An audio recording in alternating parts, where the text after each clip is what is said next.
रेखा गुप्ता जी, जिनकी चर्चा उनके अच्छे कामों के लिए होनी चाहिए। आज दिल्ली में प्रदूषण से हर व्यक्ति त्रस्त है, कुछ असर नहीं हुआ उनकी सरकार आने के बाद। क्यों? क्योंकि केंद्र में प्रधानमंत्री मोदी, सातों सांसद बीजेपी के दिल्ली में, एमसीडी बीजेपी की, दिल्ली में सरकार बीजेपी की, एलजी बीजेपी का। हर चीज जो दिल्ली की जनता ने दी कि आप हमारे लिए काम करिए, वो बीजेपी को दिया। एमसीडी भी दिया, केंद्र भी दिया, राज्य भी दिया, सब कुछ बीजेपी को दिया। उसके बाद भी अगर आप दिल्ली में रहते हैं या दिल्ली से आते जाते हैं तो आप नंबर 1 सबसे बड़ी प्रॉब्लम, आपका एरोप्लेन लैंड करेगा या आप ट्रेन से आ रहे हैं, आप गाड़ी से आ रहे हैं, दिल्ली एनसीआर की सीमा में घुसते ही आपको धुएं का गुबार नजर आएगा, आपको हवा में जहर महसूस होगा, आपकी सांसें भारी हो जाएंगी। फ्लाइट आपकी लैंड करेगी तो आप जब जयपुर से उड़े होंगे या पटना से उड़े होंगे, लखनऊ से उड़े होंगे तो साफ लाइट होगी। जब आप दिल्ली लैंड करते तो आसपास आपको ऊपर से धुआं नजर आएगा।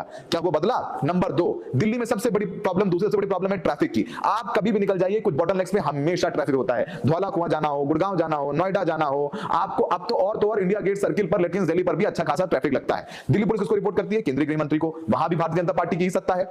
तो बीजेपी की जो दिल्ली की मूलभूत समस्याएं हैं, उनका हल अब तक बीजेपी नहीं निकाल पाई है। 4 इंजन की सरकार है और फिर उसमें अगर वो बयान दे दिए जाए कि भगत सिंह, राजगुरु, सुखदेव ने बहरी कांग्रेस सरकार को जगाने के लिए असेंबली में बम फेंका था, तो फिर चर्चा होगी। करतारपुर कॉरिडोर को करतार सिंह कॉरिडोर कहा जाएगा तो चर्चा होगी। नंबर 3, सबसे बड़ी बात उन्होंने कह दिया मोदी जी ने बुलेट ट्रेन चला दी, जबकि बुलेट ट्रेन तो अभी पूरे हिंदुस्तान में नहीं है, 2026 में नहीं होगी, कहीं जाकर के अगस्त सितंबर 2027 में बॉम्बे और अहमदाबाद के बीच चलने की बात है और वहां पर काम हो रहा है। तो एक मुख्यमंत्री के तौर पर क्या इतना अध्ययन नहीं किया रेखा गुप्ता जी ने? एक पूरी टीम मिलती है, आपका इंफॉर्मेशन डिपार्टमेंट है, आपके मीडिया एडवाइजर्स हैं, और उसके बाद अगर ये गलती हो रही है रेखा गुप्ता जी से और आप उस पर कह रही है कि मेरी गलती से मीम उड़ाते हैं, मजाक उड़ाते हैं, तो सो बी इट।